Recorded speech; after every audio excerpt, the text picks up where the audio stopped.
Are you one of the millions with a health condition that requires you to use needles? If so, please listen. Disposing of your needles properly is a big responsibility. Accidental needle sticks in the home can injure family members, children, and even your pets. I am Dr. Drew Pinsky, and I have an easy solution for the safe disposal of needles and the end to accidental needle stick injuries.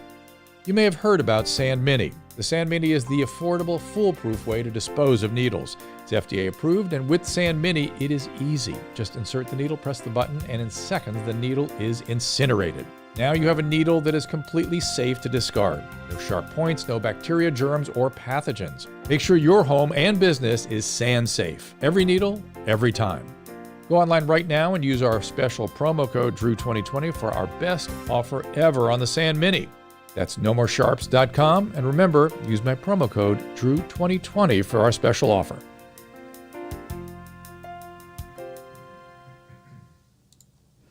Hey everyone, it's a dose of Dr. Drew. Hey everybody, and look at what Susan Pinsky has done for you. She's put the chat right up there on the screen with me before I bring my guest in. We'll have Brandon Stogsdill here in just a second. We'll review together our history, and he has a new book that I want to be sure to promote, and we'll talk a little bit about COVID and homelessness and all that's going up there in the state of Washington. Before I start with him, though, this is your chance to throw in some questions if you wish. When will the genetic test be available to the public? What genetic test? Help not really wanted. I'm not quite sure what genetic test you're referring to. Oh, you mean the genetic test, the 6 gene types that have been associated with a higher incidence of infection and complication. I don't think those will ever be commercially available. I don't think so. I think that will remain on a research basis. Right now, we have a sort of a weak association with type O blood and type A blood. Type A more likely to get sick and more likely to get sicker. Type O more likely to resist the infection and more likely to have a little bit less complication.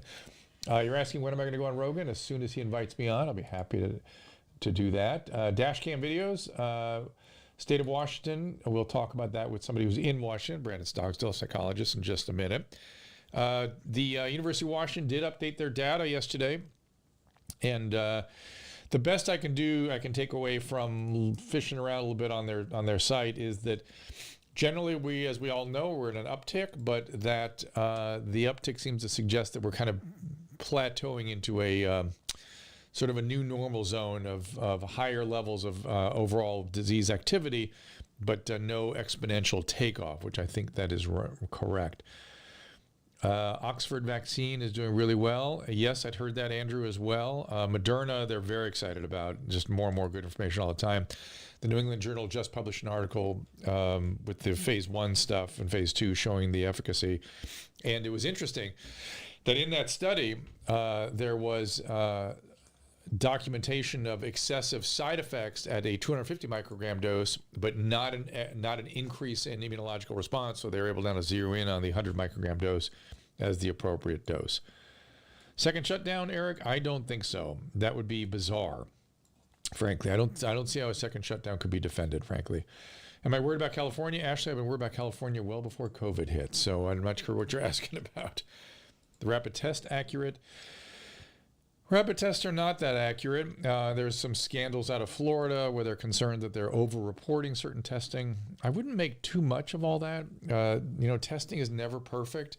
I will tell you there's some nefarious qualities to the testing I keep hearing about, where some people don't turn positive until later in the course of their disease, or there are others that turn positive and then turn negative again early in the disease. So it's a, to look at a single point in time, it's a bit of a nefarious process. Also today there was some hacking of the vaccine research groups in both here and in the UK and Canada, I believe. And it was by Russia. There's also a documentation of apparently China doing the same thing. They are not trying to disrupt the research. This is some of the hottest area of biotechnology research and research techniques, and they're just trying to get the data so they don't have to do the work themselves. It's just old-fashioned technology espionage, it seems like. So, Susan, it's like Twitter, huh? No, the Twitter thing was a money-making scam, and it looks like that thing yesterday they did where they hacked into all the blue check marks or the Bitcoin scandal. They just wanted millions of dollars, which they got. They got 100,000. It's only 100,000. That's what I heard. Yeah. Yeah. Given So how. did Twitter turn off the verified accounts? Yes, Twitter just froze all the verified accounts yesterday afternoon, which is why we couldn't go out on Periscope. But it looks like we're out there today. So let's take more questions after the guest. Let's bring Brandon on in here. Brandon Stogsdill is somebody I've known for many years. He's a psychologist and a friend. Lots of good insight. And let's get Brandon on in here. Susan? Blink. There he is. Hey. Welcome, Brandon. So, Brandon, do me a favor. Talk to me about your first book and review for people that are maybe new to your and my relationship, how we got involved together. Sounds good, and great to be with the legend, and if I'm not mistaken, the First Lady of Love. Yes, she's here. She's behind the camera. What an honor. Yes. Yeah, so I was, I guess, born from a single mother who was from sexual assault and sexually abused myself at a very early age. Really depressed as a kid, really insecure, struggled with school. And then, my mother went into a mental institution when I was a teenager. And it eventually just led to this great deal of depression and confusion. And I decided to take this anger and frustration out on the world and started to steal and fight. And early, I was conditioned and praised for this behavior. So it escalated and expedited this and messed with the wrong people. People were talking about killing me. Ended up getting a gun at 16. And I didn't want to hurt anybody, but I also didn't want to get killed. And I remember the first instance where I was walking to a 7-Eleven to get a Slurpee. And these guys were pretty much flipping me off and bullying me. And I just said, hey, let me go get my Slurpee. And they came up to throw a punch and I pulled out the gun for the first time. And these bullies instantly started to buckle. And that was my first taste of my drug of choice, which was power. And then it quickly escalated from there. And friends got into a situation, came and got me for help. So I grabbed my gun to meet these people. Words were exchanged, adrenaline started pumping, pulled out my gun. And if you want to know more, you can look at The Boy with the Gun, From Incarceration to Higher Education. And then Yeah, so you ended up in prison for a long period of time. And how did you, and here you are now a psychologist. So how did this turnaround occur? Yeah, so I'm working on my becoming a psychologist, licensed mental health counselor, chemical dependence professional, been in college for 18 years working on my doctorate degree. I listened to Loveline when I was about, 18 or 19 while I was incarcerated every night. That was the best part of my prison nightly routine was listening to you and Adam Carolla just laughing. And but through you both, I was able to learn a lot about myself. I think I was 18 or 19 when I listened to you speak to somebody who was sexually abused. And I was like, wait a minute, that happened to me. And that just, I just opened up these floodgates of how I was incarcerated. And I started to put the dots together that if it wasn't for, a single mom being in poverty, mentally ill, that maybe I wouldn't even be incarcerated. So now what do I do? And I'm pretty sure because of you, I then devoted my life to helping youth and working with people and becoming a counselor. And after 3.5 years in prison, I got out within an hour, made it to a college campus class. Started working with kids, prevent them from standing in the very place I stood in prison. And then one day you were coming to the college I was at, and I was like, hey, I talked to everybody. I was like, hey, I got to meet them. And you were prepping in the green room, and I was just like awkwardly interrupt you. I'm like, oh, you're like looking at me. And I was, I just wanted to thank you and Adam mainly you for everything I learned from you guys. To this day, as a professional, I quote you on a daily.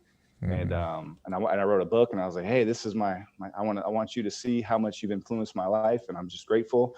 And not only did you read the book, you read it and you were excited about it, and that was like one of the coolest times of my life. And we even got to work and put that book out on your podcast. Yes, we did, and it's a great book. And what I admired about it most was there's some mystery and some admiration packed into that story. Well, the admiration was how you turned it around on your own. That to me, that I wanted to know more about and bottle because I wasn't sure it could happen. You know what I mean? I see so few people getting well, even with a team intervening on them, to think that somebody went out, made change, did this on their own, access services in prison. That to me was fantastic. Yeah, it was a definite journey, and it was very discouraging too. It was right when I decided that I was going to do this, they were like, yeah, you're a convicted felon. You cannot work with kids. You cannot be a counselor. And yeah, lo and behold, I put my mind to it and trusted in my faith, and went to court even for 1.5 years without lawyers, and eventually became a licensed mental health counselor. That's crazy. It's crazy. And then the other thing is that something about the way you approached me really got my attention, and I can't really tell you what it was, but it inspired me to take a good hard look at your book. And then the book has all that magic in it about turning things around and going from really in trouble, to the person I saw in the room that day. This was at Puyallup College. Why I know how to pronounce that. That's impressive. It's some Quaquedal Indian name, if I get it right. That is right. Or it's, and I just thought it was just, I just wanted to know more. And then we just became friends around it. And I've just admired the work you've been doing ever since. And I also knew that with that kind of an experience behind you, you would have a special ability to deal with troubled youth. I knew for sure that you'd be sort of, if you'll allow me, a whisperer, somebody who can get through to the types that I can't get through to because they don't trust me because I don't understand as far as they're concerned. You know what I'm saying? It's almost like that's why addicts can get through to other addicts. There's an immediate level of trust and understanding that cuts through some of the bullshit. Right. If I do the default mental health professional with youth, it's really hard to break through. But when I'm like, hey, here's something I went through and this is what I experienced, boom, it's an instant connection. And they start to divulge what they're experiencing. There's a level of trust that, it's hard to achieve without that backstory. How do you find working with young people today? It is, I think the biggest issue is the screen time, the computer, the addictions. That's just constantly what I hear, and it's hard to get them off that. But once I just, like I said, feel trusted and heard and validated, they tend to open up and talk about what's going on in their life. We have trouble in the addiction field getting them to embrace 12-step. They don't feel, somehow it doesn't work for them. They don't feel, they don't trust something. And there's a lot of extreme apathy, when you say, don't you want to get out of your parents' basement? Stop smoking pot all day. And they're like, well, what do you want me to do? It's like, what do I want you to do? Don't you have some ideas about what you want to do? No. Right. That's very discouraging. Yeah. They're living for the moment. Yeah. What do you have any advice, say, to me as somebody trying to reach that group, or parents who might have somebody at home like that? Yeah, the first and foremost thing I tell every family member or person of a loved one who has addicted is just validation, like right off the bat. If they're like, I'm using drugs, rather than control them, rather than tell them what to do, just like, hey, you're using drugs and you like it. So just literally, you can tell me whatever you want. I'm not going to judge you. I'm not going to push you. I'm not going to control you. I'm just going to hear you and support you. So first and foremost, key is validation. And this is taught in parent-child interaction therapy. You give me the worst case scenario youth, which I've had, who've broken records in the state of Washington for the youngest to do some damage, and then to the most sophisticated couples, to the Gottman method. They teach validation.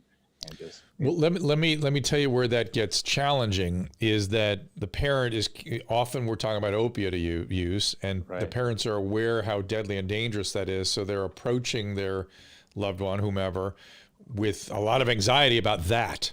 And they want to lay that on them. Don't you know how scared you're going to die? Don't you know how scared I am? And of course, the addict will actually use that rather than respond to it. What should the parents do with those anxiety, other than what I tell them is take that anxiety to Al-Anon or a therapist or something? I was literally going to quote you. Yeah, something I learned from you: Al-Anon and or their own mental health therapy. Yeah. And again, the biggest thing is, well, what if they die? And it's like they may die. How do you take care of yourself? Yeah, that's really hard for people, and unfortunately, it is a real thing about the drugs of abuse today. They both the benzos and the opiates are commonplace. Fentanyl's getting into everything, and these are deadly. Tell me about it. What are you seeing up there in Washington? Yeah, I see people go to the marijuana, to the heroin, to the fentanyl. I had one client on carfentanil. I didn't even know what it was until I watched Jurassic Park, and they said, "Hey, get the carfentanil to take down the triceratops." Well, that's what it will do. It's 100 times more powerful than fentanyl, which is 100 times more powerful than heroin. Right. Brilliant. Yeah, it's scary stuff. Yeah. It is scary stuff. I'm reading some of the threads of questions we're getting here as well. Any trends you're seeing up there where you're treating people? As far as Particular drugs of abuse, or whether people are getting better or less, more over. I mean, well, here's what I'm seeing: more overdose, more drug use because of COVID. Yeah, I think because of COVID, I have seen everybody I know or talk with resort back to their original coping mechanism. So if they were a recovering addict and 12 years sober, they may have jumped back in to drink a little bit. Same with the drugs. That's right. Porn use, compulsive sexual behavior. So I see people resorting back to their original coping mechanisms. And then just in general, the state of anxiety and fear about COVID, and there's just uncertainty of how to manage it in this new norm right now. Yeah, it is rough. Any tidbits you have for people that maybe aren't addict per se, but are just struggling generally? Yeah, the number one thing I always say is to consider the 7 dimensions of wellness. It sounds really fluffy and weird, but each of our lives is comprised of 7 elements: our physical life, our social life, our environmental, our spiritual, our intellectual, social, if I don't say that, or emotional, but really finding balance in these things. So exercising a little bit of the day, doing work, and spending time with friends and family safely. Yeah. And then the second thing I would focus on is setting and achieving short-term goals. Just short-term goals throughout the day or throughout the week is very important to feel like we're gaining traction and momentum in life. That's good, because that's a nice piece. I had not ever thought of that piece, because I've noticed acutely for myself that I can't see the future, and so it's hard for me to plan, and I'm feeling depressed about that, and I feel out of control and helpless.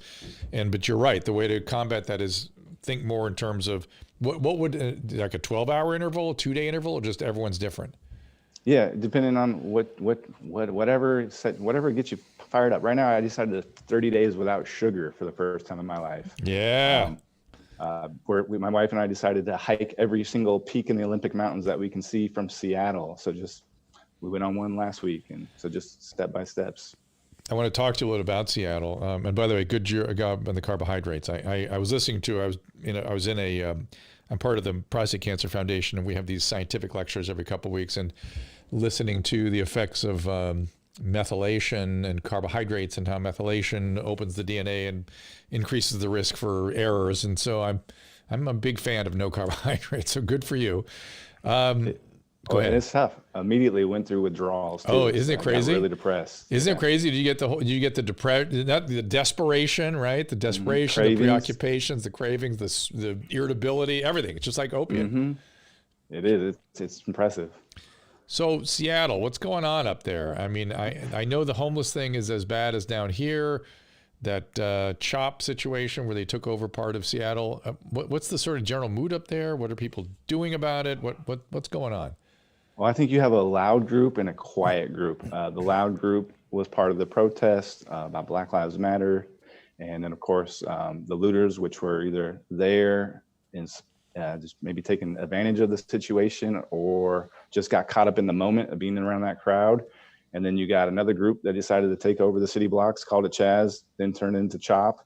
And in the daytime, I knew people that were living there. They said it was peaceful in the daytime, and the mayor of Seattle called it going to be a summer of love, evidently. But in the night, things turned very violent and dark. I think at least 4 people were shot, 2 people were killed. I heard stories from clients that were there overnight. They heard the shootings. They seen people get attacked with pitchforks. Business were overran and set on fire. And it was just really scary, and a lot of people didn't know how to handle it or manage it. And then my clients would come in and just be concerned for a civil war. Maybe they needed a police force in there. Maybe that would help them. Yeah, they took the police force out, as you know. Shocking. Yeah. Every society throughout history has needed some sort of security force throughout history. Right now, they're arguing to defund the Seattle Police Department by 50%, which where I live in West Seattle, they want to take out, there's rumors of taking out that entire precinct. And then as far as homelessness goes, what is their thought process there? Most of that is drug addiction, right? Yeah. They did a study where they moved a homeless encampment, and at least 50% admitted to having some type of trauma. What I'm learning about my career in trauma is most people don't even know they have trauma, including myself. Of course. So I would say the majority, if not all, have some sort of trauma and use substance abuse to manage those symptoms. Yeah. But yeah, when I remember as a kid, I would come here and just be so excited, and you would see a few homeless people here and there. but now it is tent after tent. And if you look in the woods, and it's garbage and it's piling up. Yeah. There's RVs, decrepit RVs that just line the road, and garbage from there. And it seems to be that we just need to tolerate it. And again, I'm all for, being loving to people, but at some point where we're just letting people kind of fall apart and die and die. Yeah. Yeah. It seems it's ridiculous. It's bizarre. It's really bizarre. And so it's gravely concerning. And so, yeah, trauma is an interesting thing to glean from somebody. If you have a clipboard and going, have you ever been traumatized? The answer is 100% no. Yeah. If you said, what does that mean? Yeah. I wasn't in the war. I didn't get blown up. And really what you should have is the adverse childhood experience scale, which includes divorce, being in a foster system, witnessing violence, witnessing domestic abuse. All these things are traumatic experiences. And, you have to extract these histories from people, because the way the brain works is it pushes trauma off into the background. It deals with it by disconnecting from it. So the feeling is that really wasn't that big a deal, and I don't think about it anymore. Right. Yeah. I would rather just work a lot, or rather drink a lot, smoke a lot, hook up a lot, whatever I can do to avoid that pain. And it's counterintuitive that the way to treat trauma is to address it and confront it and talk about it. When I do a admission interview on a drug addict, I always have to say, I can't say if you've been physically abused. I have to say, were you ever disciplined as a child? Of course, really? Yes, I was disciplined. Then you have to say, well, okay, how was that discipline rendered? Well, like everybody, I needed it. They hit me. Okay, did they hit you with an object? No. I mean, okay. So they never picked up an object. Well, they would make me go outside to get my own switch, and they'd hit me with that.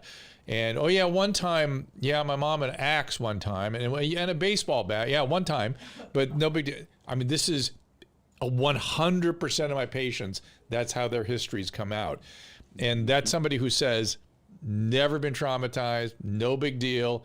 I was just disciplined like everybody else, and I needed it, and it was good for me. Exactly. Yeah, and then if you look at the statistics, well, if you do have these adverse childhood experiences, you're more likely to have a substance abuse problem, depression, later to be sexually assaulted, liver cirrhosis, and the list goes on and on. Yes, and chronic medical illnesses of all types, chronic mood disturbances, personality disorders. Once you cross 3 adverse experiences, you get into trouble. At 5, you're guaranteed trouble. That's essentially the way the scale goes. And again, separated parents is one thing on that scale. People, we've normalized it so much that we don't understand it has an impact on child development. Would you agree, Brandon? Oh, 100%. Everybody I talk to, my parents separated, but that's no big deal. No big deal. It happened when I was 4, but that's no big deal. But then again, if you look at the statistics, even just one of those ACE scores, parent separation, they're more likely to have school trouble, mental health, suicidal ideation, the list goes on. That's exactly right. So now tell me about the new book. The new book, yeah, sweet. It's called The Psychologist and Kill All List. It is about what the hell, Brandon? What does that mean? To be completely honest, I think my first book is called The Boy with the Gun: From Incarceration to Higher Education. I like rhymes, so I was like, The Psychologist and Kill All List. I just wanted to rhyme. Maybe it should just be called The Psychologist to be more sophisticated. But Psychologist and the List. How about that? You left the kill all out. But tell me more. I think it was like a marketing thing. Okay. The main character is Dr. Benjamin Alexander Princeton, who's an affluent psychologist. And what's unique about him is he's an ex-Special Forces soldier. He was actually going to college during 9/11. He dropped out to go fight in the war. And he was part of a traumatic military cover-up. That you'll see through the book. There's a little glimpse of what happened in flashbacks, and eventually at the end, you'll learn what happened, and it's truly heart-wrenching and breaking. And this, unbeknownst to him, compelled him to be a sexual assault psychologist. So he sees strictly clients who've had a history of sexual assault, and then it kind of surrounds his daily interactions with these individuals. So you get an intimate look at what it looks like from the client's perspective, from the psychologist's perspective, and then how the treatment is conducted over time.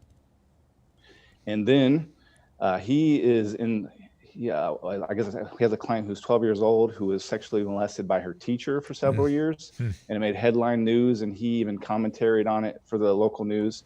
And he goes to testify in this case, and everybody believes this teacher will be found guilty, and shockingly, he's found innocent, and it sparks just kind of upheaval. And then on the night of the supermoon, Dr. Princeton's marriage begins to crumble.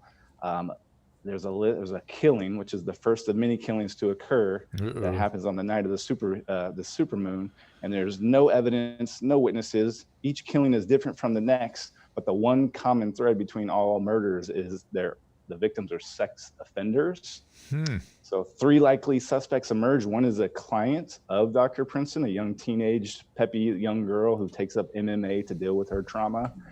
A notorious, disgruntled detective who is known for taking justice in his own hands when he makes an arrest for like a child beater or a molester.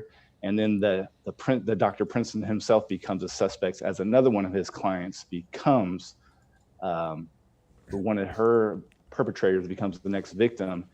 And all of a sudden a code develops, the agents unravel a code, and everything points to Dr. Princeton. And at this point, it kind of looks like, is this a Dr. Jekyll, Mr. Hyde type thing? Is his trauma leading him to do things he is not aware of, or somebody setting him up? So then he just scrambles to try to save his name, save his marriage, and then eventually face Okay, don't give the spoiler alert. Nobody will buy the book. Yeah, well, I know. I learned that. I learned that from the first book. You remember The Boy with the Gun? I was like, yeah, I'll tell you everything. And then everybody was like, well, I said, did you buy the book? They're like, I love the story. That was amazing. Trying to tell people to buy it. Yeah, go to Dr. Drew, go.drdrew.com/the psych book. Good. Pick one up. Excellent. Yeah. It's a Kindle. That's incredible, Brandon. Did you know you were a fiction writer? I had no idea. And again, I credit you for inspiring this route, because when I wrote The Boy with the Gun, which I told way too much on your show and nobody bought it. So now I learned to just not say everything. It sounds really good, though. It is good. Thank you. Thank you. Yeah, I put my heart and everything I got into it. And I met with Special Forces soldiers. I met with detectives and lawyers. Where can we find The Boy with the Gun, too? It's on Amazon as well, The Boy with the Gun. Okay. And then... So yeah, but I wrote The Boy with the Gun, which was right out of prison. One of my professors told me that I needed to write a book because she was an anthropologist in prisons. And then Dr. Drew read it, and so you really inspired me to get it done. And I wrote it very, I guess, essay-like and very just, I wanted to be matter of fact. So I sent it to agents and publishers, and they all agreed, wonderful story, but the writing is just not ready. So then I decided, hey, well, I need to write better. And so I wrote this book to become a better writer for The Boy with the Gun. Wow, good for you, man. Well, I can't wait to read it. I cannot wait. It sounds like an amazing story. My God, did you have it sort of outlined in your head ahead of time, or did it pour out of you in real time? That's a wonderful question. So early in my career, I'm working with youth that are sexually abused. And like I said, when you work with youth, it takes time to connect with them. And I really invested into these kids. So you really get to know them and you're part of them. And they're telling me these detailed scenarios where they were sexually abused, and it's just devastating. And what's even more devastating is the people who perpetrate these are getting away. The studies that I've saw is actually, I'll do a little pop quiz. To your which is really cool. I'm looking at all the people responding. Good. Do you think 80% of sex offenders are caught and convicted, 66% of sex offenders are caught and convicted, 30%, or 3%? And then maybe we can get the answer to that. Yeah, see what you guys type it in there for me. 3% is awfully specific, Brandon. It's scaring me with that number. I would have predicted more like in the 30 to 60% range. But you wouldn't pick a number like 3 out of the blue. Right. And again, a lot of people, as you know, a lot of people don't report the abuse because they don't even know it happened. I didn't even know it happened. They're afraid of retaliation. Also the conflict that they feel, they're often kids that need attention and love, and they are sort of drawn back in. They're getting that piece out of it, so they don't see it as strictly. They're conflicted about it. They're often conflicted about it. So I'm hearing this, and I'm speaking with my supervisor, obviously, and the bullpen of counselors, and even talking to my own therapist about this stuff. But eventually, and bear with me, I don't want anybody to jump into conclusions, but because I'm a convicted felon, one thing I learned in prison there's a hierarchy of people in prison. And at the bottom of that totem pole, I shouldn't say totem pole, the bottom of that list is sex offenders. And I remember day one when I was in prison, I was naive. I didn't know what people were in for and really didn't care. And people would come and bang on the door and make fun of people who were sex offenders and just say these gruesome things. But over time, I started to learn who they were and were conditioned to them. So I was conditioned to literally loathe them, because I think society points their fingers at us and inmates that you're the bad people. Well, then inmates go, well, sex offenders are even worse than us, right? Because we have family and loved ones and even children. So, and there's even a hierarchy of what sex offenders are worse than while incarcerated. But I was conditioned to loathe sex offenders. So now that I'm a kid, or now that I'm working with these kids, seeing that these sex offenders are getting away and devastating their lives, and I had this preconditioning, and I started to fantasize. Before I tell you that fantasy, I'm also, when I was learning about sex offenders in prison, I was also trying to become better in my life. Right. And I was reaching out to my faith. And I know Christians get a really bad rap, but what else do you want for like an 18, 19-year-old who's in prison? Like, so I was like really trying to grow. And one of the first things I ever read in the Bible was like, how are you going to worry about the speck in somebody else's eye when you have like a log in your own eye? Right. So it taught me, well, okay, even though they're making terrible decisions, I need to focus on myself. So, but that's already kind of a crazy move that most people can't make. Right. I'm glad you did. But I again, do you remember the moment where you made that move? Was it over time, or it was just, you just made it one day? I remember it. Yeah, it was pretty specific. Yeah, it's like a moment of clarity. Yeah. I was literally getting a letter from somebody who wrote me a letter, and she was really depressed, and she got pregnant early, and she was really scared for her life. And I try to be, I don't know, you're writing me, I'm in prison, like, hey, I'm going to give you all my attention and energy.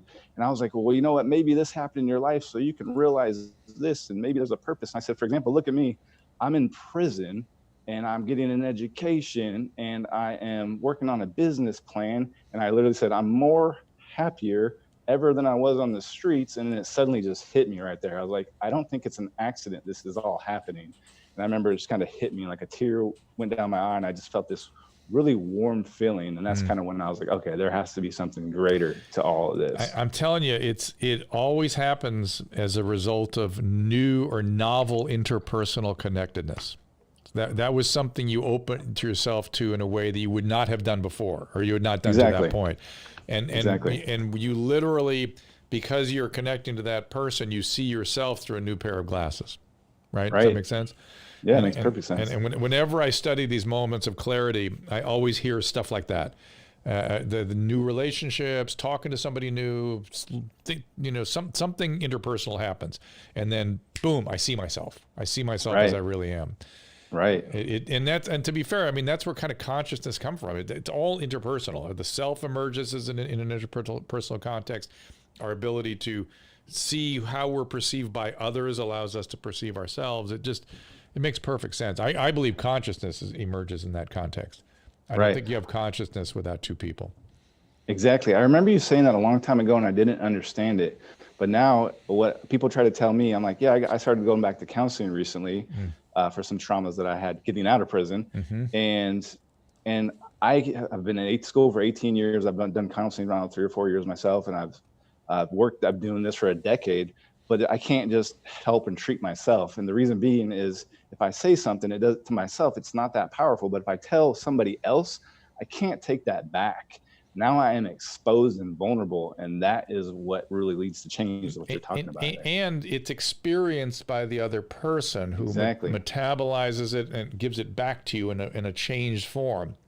And then it's that back and forth that makes therapy work, and it's the shared experience, novel emotions, and who knows what transmits between our bodies, when this kind of thing is happening. We don't even know the full extent of the sub or unconscious communications that contribute to all this. I want to comment on something on the thread here. By the way, people were generally in the 3%, but some 30%. What's the actual number? It is from literally 1 to 3% that are actually caught and convicted. It's crazy.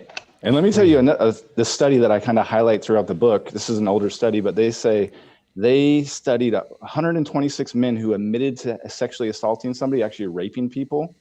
They said that, and they altogether raped 907 times, which included 882 victims. So this is possibly that 3% that is getting caught and convicted, that is just destroying 882 people's lives. And then there's 97% of people that are getting away with this. So this is epidemic. Wow. Crazy. Yeah. So the other thing that you guys are commenting on, the idea that people are leaning on traumas. I want you to disavow yourself of that. We are not talking about glorifying victimhood. We are talking about the fact that trauma changes the brain. It changes how your brain is constructed. It changes how it manages those parts of yourself that were traumatized. It changes how you regulate emotions. It's a structural change in the brain. And therapies of various type rewire that structural problem. So we're not saying, when is it, somebody said, when is it time to stop feeling a victim and get over it? You will never get over it. You can deal with it differently. You might be a little more or less victim, a little more active, but to actually manage the trauma, the vast majority of time requires some kind of treatment. Exactly. Yeah. And not only does it change your brain, but it emits cortisol and adrenaline and norepinephrine. And it's this constant toxic stress that just wears out the body too. Yep. Absolutely.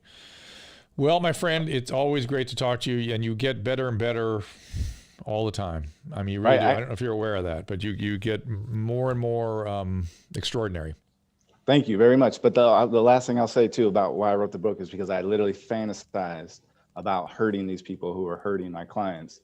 But instantly, because I'm a convicted felon, I'm like, I don't want to go to jail because I know what that's like. And also because of my faith, it has me inspired to do better. So wait, let me make sure people understand what you said. I don't want them to misconstrue. Oh yeah, I don't want to get in trouble either. What you said was you have your own anger and hatred towards victimizers. You're hearing people's stories all the time that activates the fantasy of doing something about that, which of course you wouldn't because you have faith and you have been in prison already. Yeah, and you wrote about it. You wrote about it as a way of externalizing that experience. Right. Yeah. So yeah, it was a constructive outlet for me to write about it. And what I wanted the readers to feel what I was feeling, because it's really dark out there and it's a secret that not a lot of people are talking about. That has did it feel better to put it on the page like that? Oh yeah, definitely. It was helpful tremendously. And last thing before I let you go, are you doing anything with the homeless up there and with the craziness? Are you able to make a difference? Or anybody listening to you? They're not listening to me down here. I'm just wondering if you're having anything up there. Yeah, I see you're trying really hard, and it's just amazing. People, like even the pollution part, you talked about 60,000 people, and where's these environmentalists that want to protect the wildlife and it's crickets and the water and I mean what? Just some sanity as it pertains to managing people who are suffering on our streets. I'd like to see a little movement in the same direction, and it just gets more and more insane. Right. Yeah. There's two things that I'm doing. One is I'm trying to just focus on my life and what I can control in my clients. So there are several clients that I see that are experiencing homelessness, and I'm providing them quality mental health as I would anybody else. Good. And then we are starting a nonprofit. It was supposed to launch this summer, but of coronavirus, that's going to be on postponed. Well, but go ahead. Oh, it's just taking that youth on outdoor adventures, so take them surfing, snowboarding, mountain biking, to get them out of their environments and be physically active. So once you get some of them off the street and into some sort of stability or recovery of some type, let's gather them to be maybe a voice for sanity. You know what I mean? So they can talk about their anger and frustration and people that left them on the street in horrible state, right? Right. That kind of thing. I think that would be very useful. All right, my friend. Great I wanted him to see all the encouraging comments that came up about him before he goes, because he couldn't really look. But people have been very supportive and wow, that's really thoughtful. Like your story, and they're going to buy your book. Go to drdrew.com/thepsychbook. And look at that. Very nice comments. They like you. Yes. Thank you very much. Wonderful story. And I appreciate that. It's very heartwarming. Thank you. But Roy Joy, what are you saying? How about killing a murderer because they're different? What does that mean? What does that mean? What are you talking about, Well, Roy? somebody said a murderer killing a murderer or killing a... I don't know. When he said it, I sounded like you were saying you wanted to kill somebody, and then it was he like did. He wanted to kill these perpetrators, but he wouldn't. And he but I would not. I will not. I am not, and I will never not. I will. That's not my thing. I'm thankful for the life that I live. My needs are met, and I trust in judgment or the legal system, and even in my faith, God is the ultimate judge. So he's saying killing is different than murder. Okay, Roy, that's true. So killing without justification is technically murder, but murder is sort of a premeditated, and you're not allowed to take the law into your own hands. Mm-hmm. Even if it's a justified killing, you have to use the system. Would that be about right? Brandon, help me with this. We're getting into philosophy here. Again, I know YouTube's not going to like this, but just make it brief. Oh no, I can't take that stuff. That's hard on me. Yeah. But yeah, what I think he's saying is, if we kill somebody who kills, we're just as bad as that person. There you go. I would agree, and that's what my faith says: do not murder, and to forgive people, and to literally forgive them, and not only forgive them, but to love them. So. It feels a little bit like religion is needed these days. Do you agree with that? Like religion would help people a little more faith? 100%. Yeah. So obviously I'm becoming a psychologist, and a lot of the founding fathers of psychology did not like God and actually made it almost like a mental illness.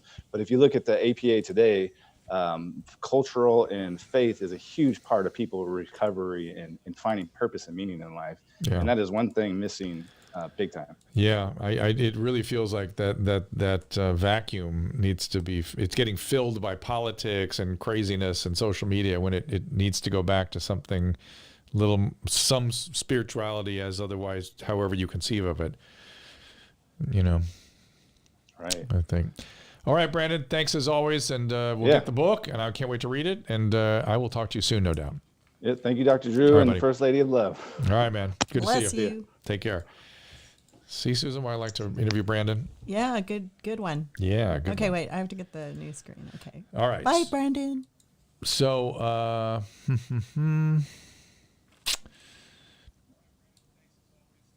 oh, good, Tom Cigar. I'm glad you now see that you need people more than you understood. What is that noise? I don't know what that is either. It sounds like somebody talking in the background.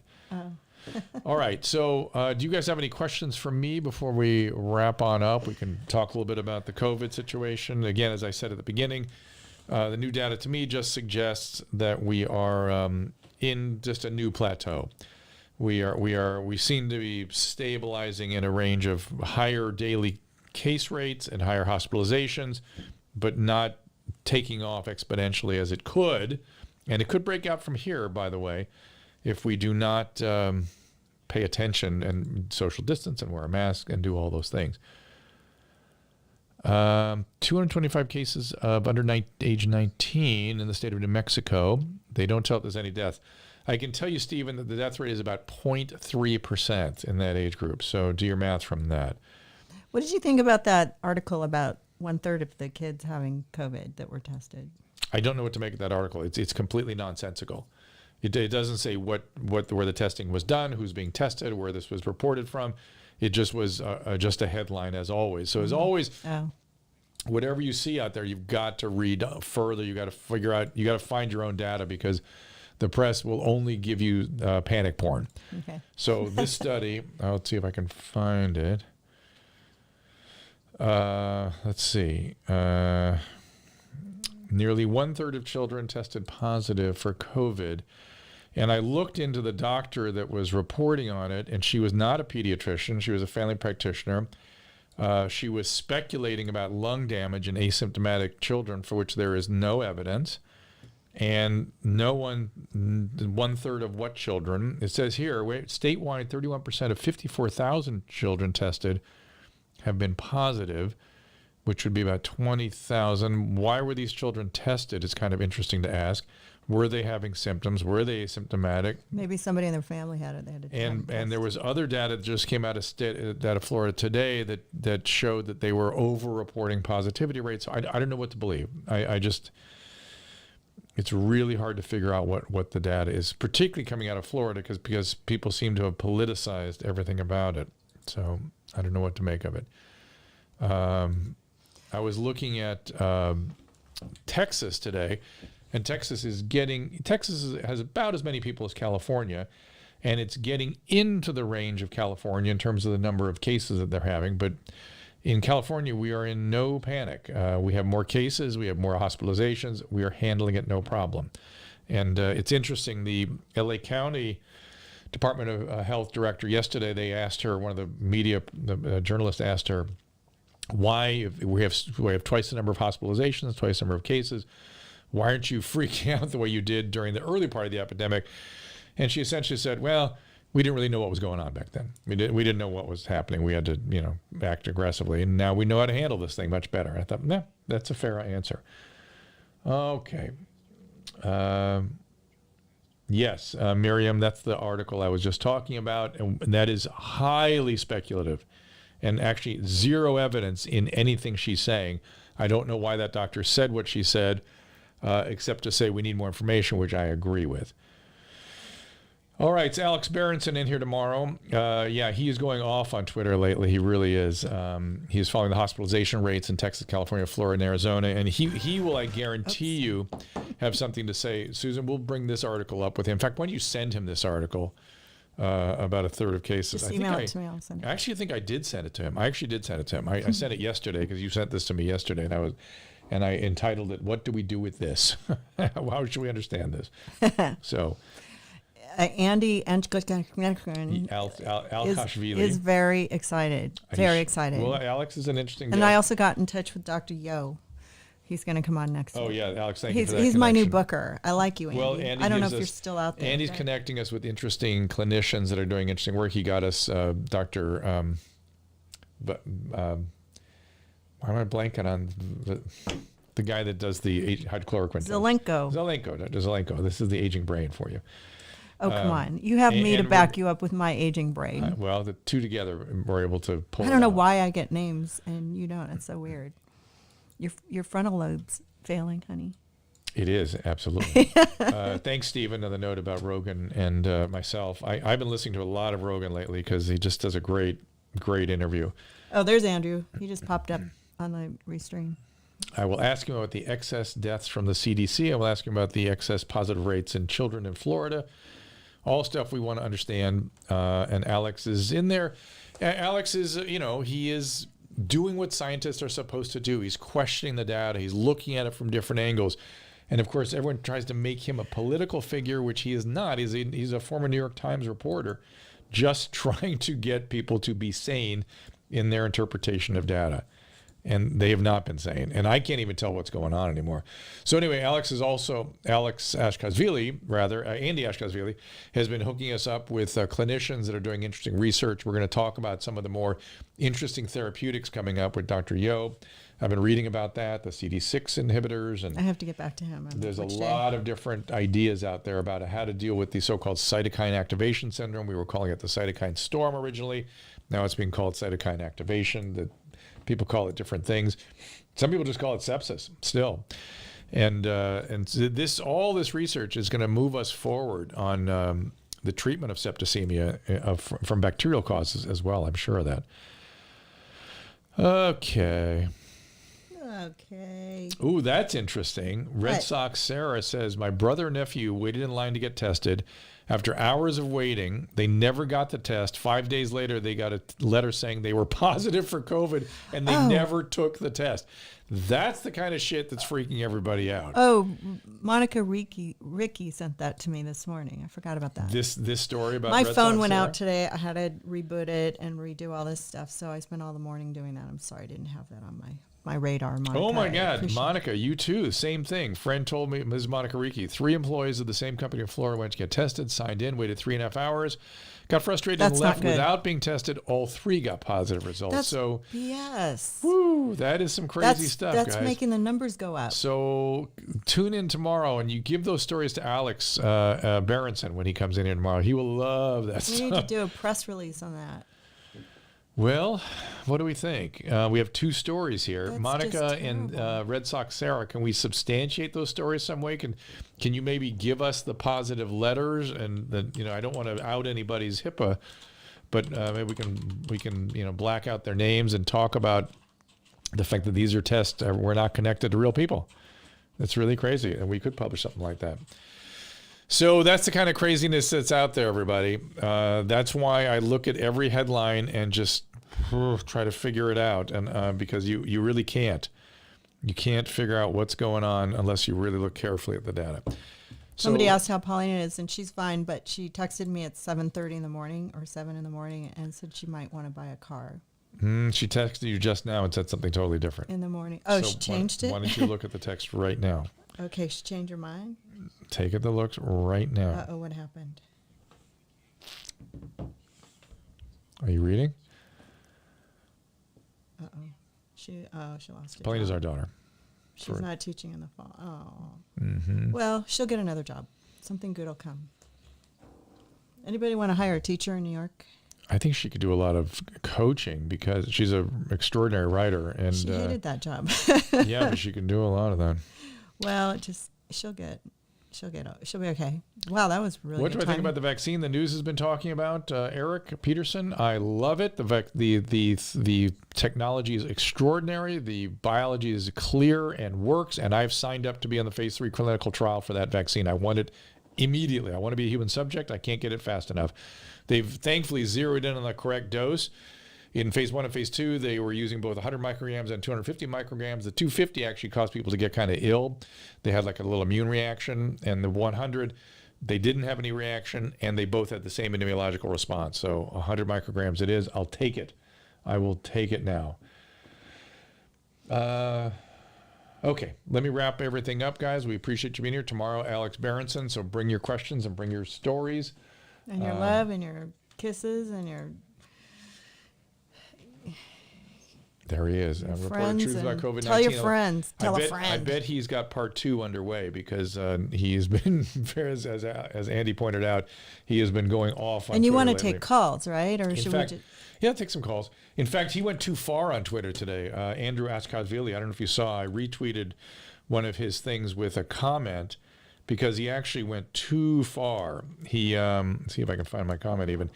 He was making a direct connection between influenza transmission. I know it was some data on mask wearing and influenza being ineffective when influenza is transmitted very differently than a coronavirus. Coronavirus is like a cold. It's respiratory tract to respiratory tract. So if you cover the respiratory tract, you don't get the transmission, and particularly if you keep it off your hands. Influenza has many different routes of transmission, and it's very different. And I can see where masks would not be very effective against influenza. But against colds and coronaviruses, it is effective, and we should be wearing them. The head of the CDC yesterday said that we could get this thing under control in 4 weeks by just wearing our damn masks. So I want to know how many people have positive COVID testing that didn't even get tested. Yeah, that you can tell us tomorrow when Alex in Florida. Gets here. Please. Was it all in Florida? No. Well, Monica Ricci, tell us, was that in Florida? The other one was in Florida. Gosh, we're finding out a lot of things that are not good, you know. We're going to get all these stories. We're finding out that the excess and the panic and the chaos is not good, which is something we should automatically have instinctively understand. But we, of course, cave into it. But thank you for that information. Kathy, I'm not sure what you're talking about. TV shoot didn't cut it, so now this. What are you talking about, Kathy? Monica said yes, Florida, Jacksonville. Florida for Monica, yeah. Kathy Prazak Muskinski, don't know what you're talking about, so please let me respond. If you could be clearer, I'm happy to take. Wait, your TV show didn't out it, now this? Geez, which TV show? 3,500 cases were taken away in Texas yesterday for probable. That's interesting, Andrew. So there's a lot of adjustment but the testing is not a perfect solution. The testing is going to be inaccurate. It just is. This TV show?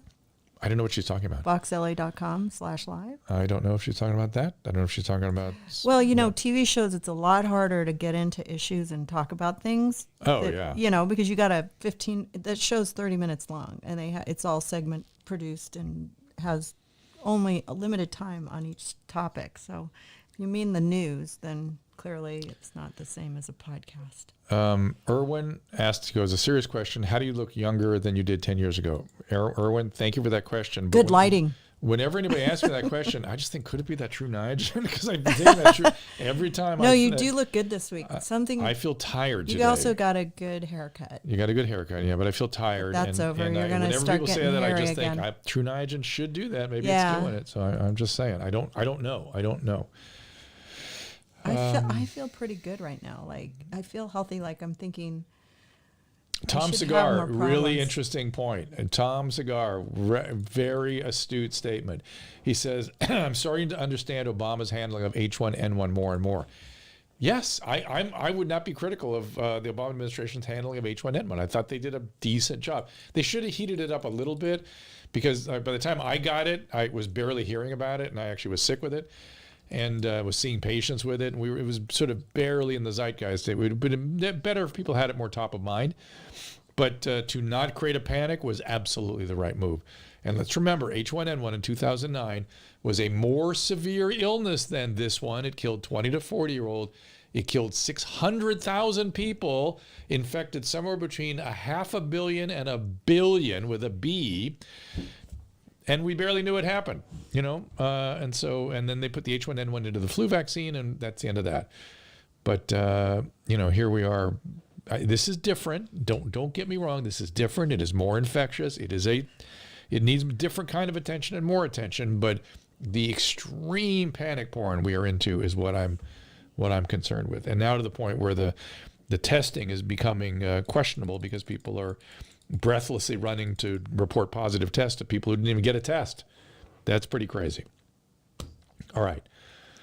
Andrew says, I wonder if Zenko will report how many patients he came in contact with without wearing a mask. Yeah, so Dr. Zelenko now is so convinced that hydroxychloroquine and zinc is an effective, not just treatment for early COVID, but also a prophylactic agent, that he is taking it himself, and he stopped wearing a mask around COVID patients. So he's doing what's called a challenge test. He is challenging his immune system to get the vaccine. And he needs to tell us, Andy, how many patients he dealt with without the mask, and did he test positive, or did he get this thing? So, Dustin, it's 10 times worse than H1N1.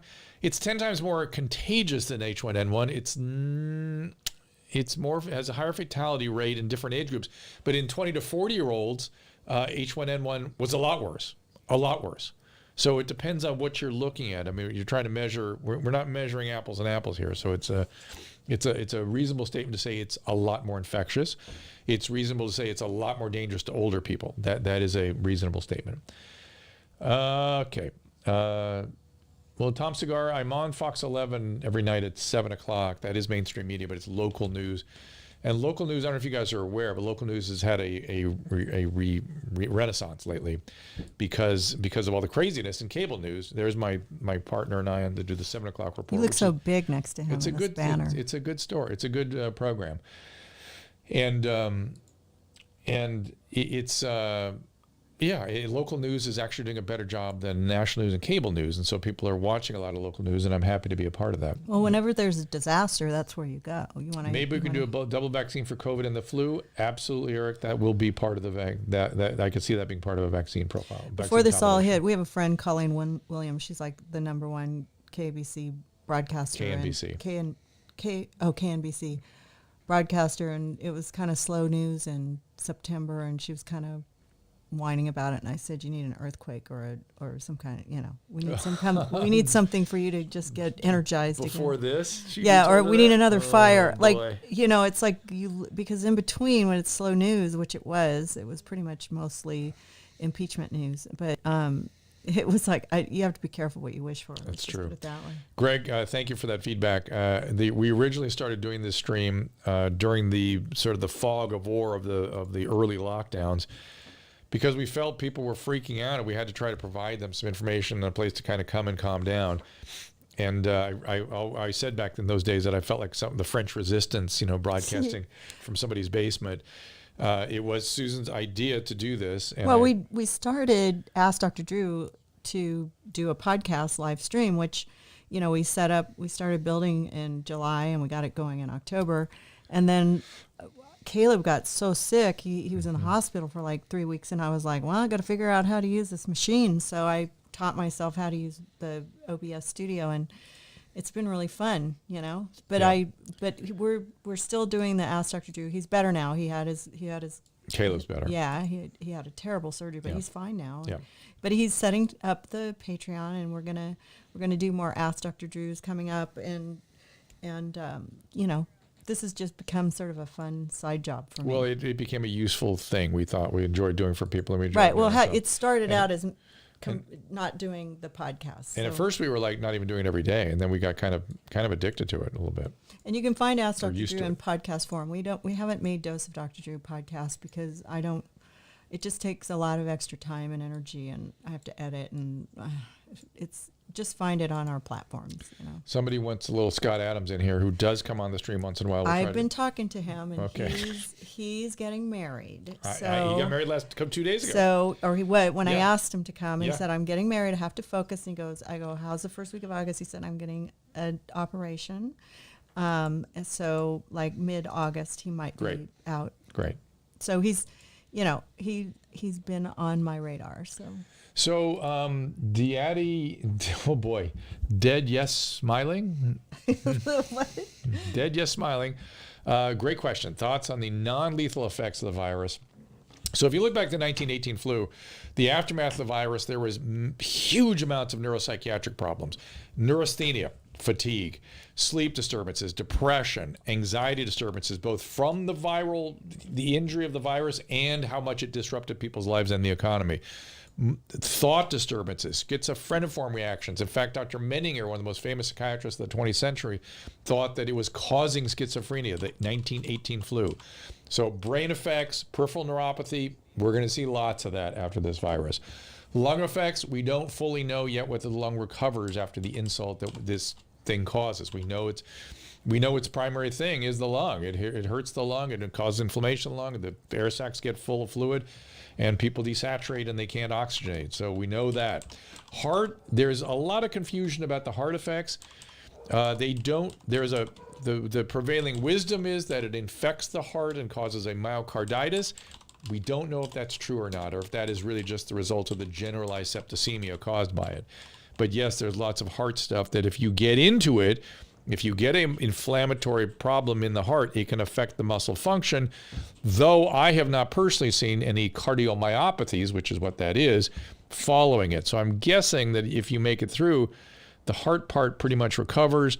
The lung part, we don't know fully yet. So, and then the brain stuff is, yes, there are really serious subacute and even chronic problems afterwards that we're going to hear lots more about as more and more millions of people get this thing, right?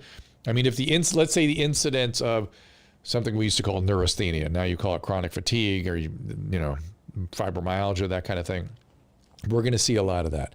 We're going to see a lot of that, and if let's say it's 0.1% of the population gets it, that's still going to be tens of thousands of people. So you're going to hear a lot about it. So it's not going to be uncommon. Parent of 3 kiddos here. Your thoughts on kids going back to school?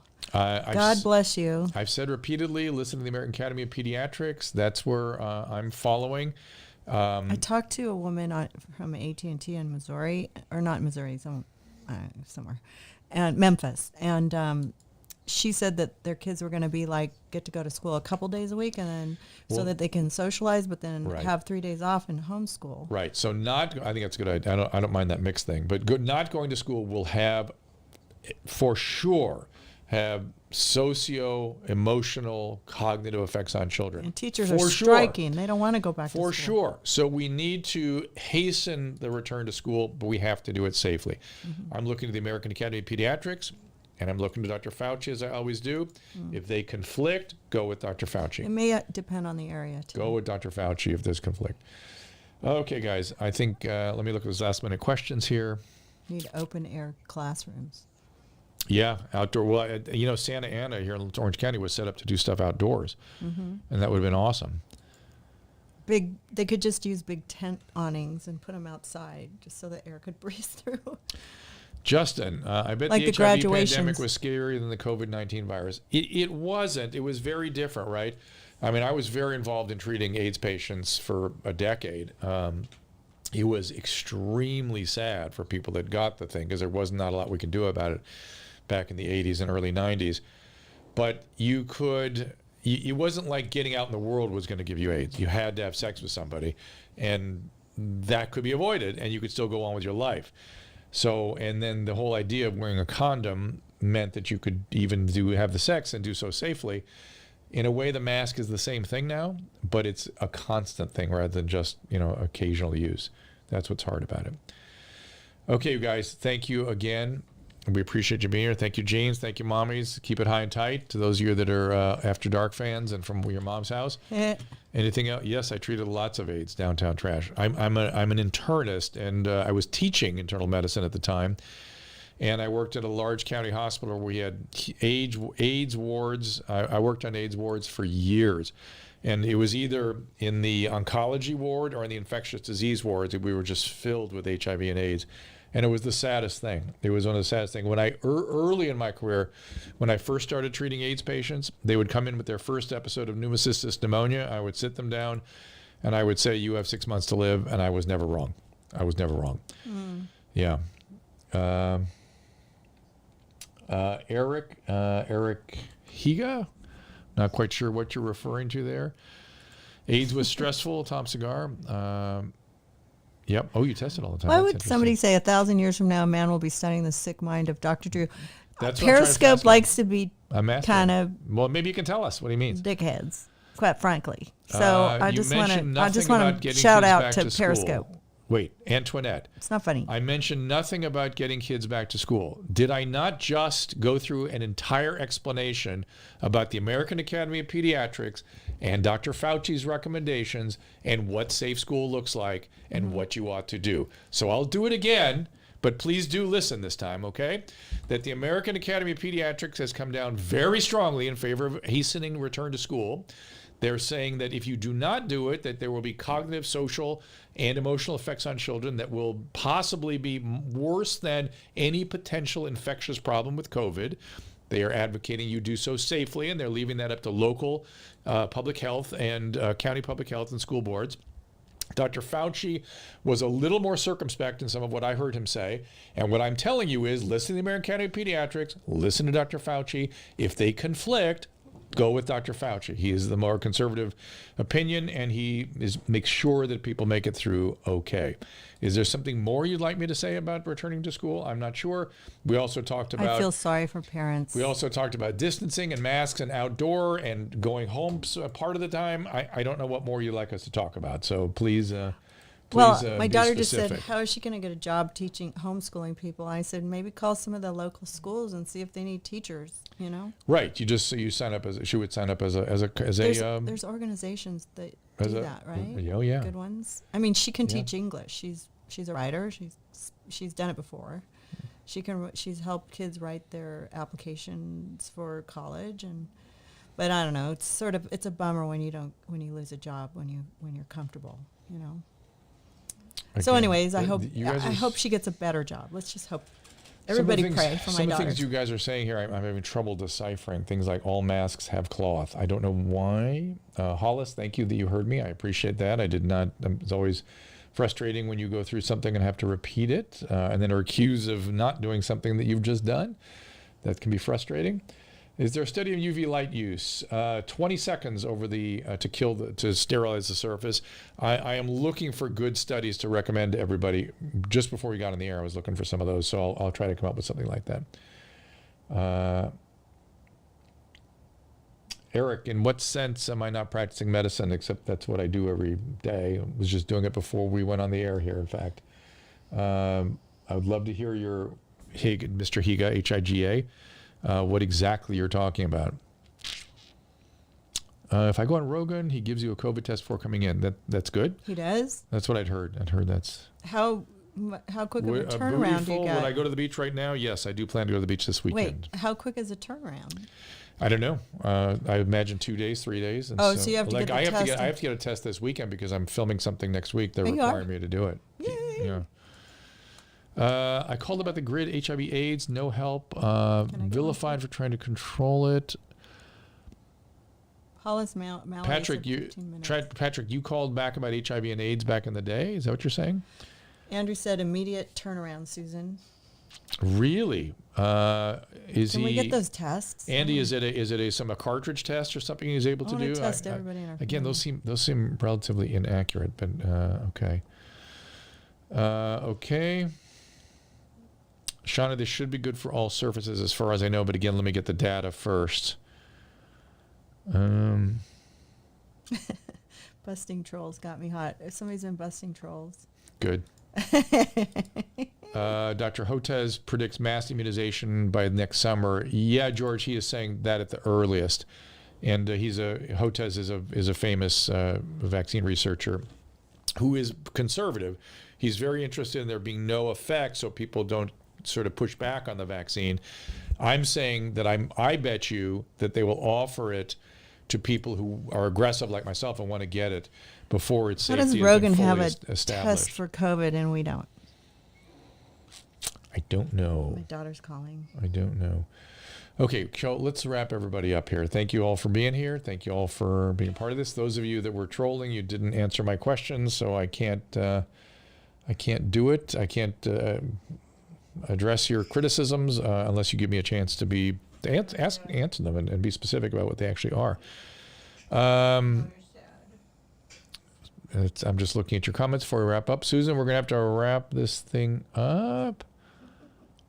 If you okay, and we'll see you tomorrow with Alex Berenson. Thanks, everyone. Thank you.